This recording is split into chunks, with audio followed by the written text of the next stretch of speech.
tell me how you ended up meeting up with 6ix9ine and all that shit. How did that even happen? I ended up meeting up with 6ix9ine is I ended up, man, these shit on the beans today. I ended up meeting up 6ix9ine through this promoter that is a scammer. And the scammer is he goes by the name of Shamar Willis. He's with Legna Entertainment. Don't book with him.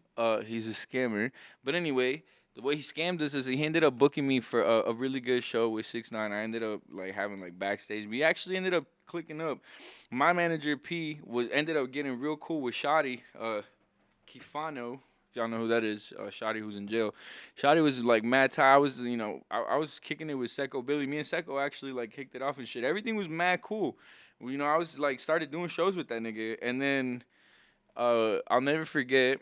I was on the way to Austin for the show in Austin, his very last one, right before he got locked up. Right. And literally on the way there, my DJ's like, "Yo, bro, who's El Palone?" And I was like, "Oh, that's the promoter for the show." He's like, "Yo, he just said the show's canceled." And I was like, "What the fuck?" And, like, we're literally on the way there. Yeah. So I was like, "What the fuck?" And then that's when he went and like was like, "Yo, everybody's fired." Then the week after that, he went to Breakfast Club, and then the week after that, he went to jail. So then after that. So you hadn't talked to him since, probably. With 6ix9ine, nah. Nah. Yeah. I was like, oh shit, he caught a Rico. I was like, ooh, fuck. And then after he caught the Rico, he just went crazy, and Yeah. it's really sad. He kind of fucked us Mexicans in the rap game, but gotta rebuild. He's trying to. Nah. What do you mean? He's trying to rebuild. He's trying to. He's trying to, but it's like, damn, cause like, I mean, I it's just like, man, like, I'm not saying I'm with him, but at the same time, because, I mean, I would stand up for him, and I would be like, yo, no, fuck that, because you don't know what the fuck he's been through, blah, blah, but, like, it's just, like, he's so, like, for example, my videographer, like, used to be his videographer, and, like, he's just a dirty person, like, for example, like, what's that YouTuber, bro? Which one? That used to be real cool with, he's a Nelk boy.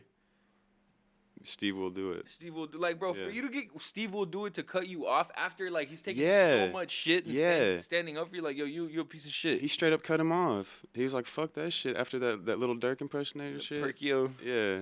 He was like, fuck that. I ain't with that shit. They just ran up on that fool.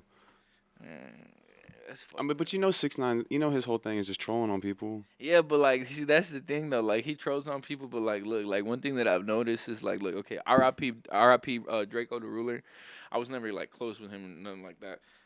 But like he had ops. Like that nigga really had ops, bro. And like with Draco the Ruler, like with Draco the Ruler, with the situation with Young Thug and stuff, like, bro, people will touch you. Mm-hmm. They will. Like that's why I'm not, like, I don't ever try to. I don't claim no set. Like people ask me like, yo, you GD and shit. I'm like, boy, I am a Jew. Like, you know what I'm saying? Like I just like all that shit, all that tough guy act. Like they can keep that. To me, what's tough is like getting money. That's tough. Right. I think that's the toughest shit. And staying out of trouble while you do it. I think that's even tougher.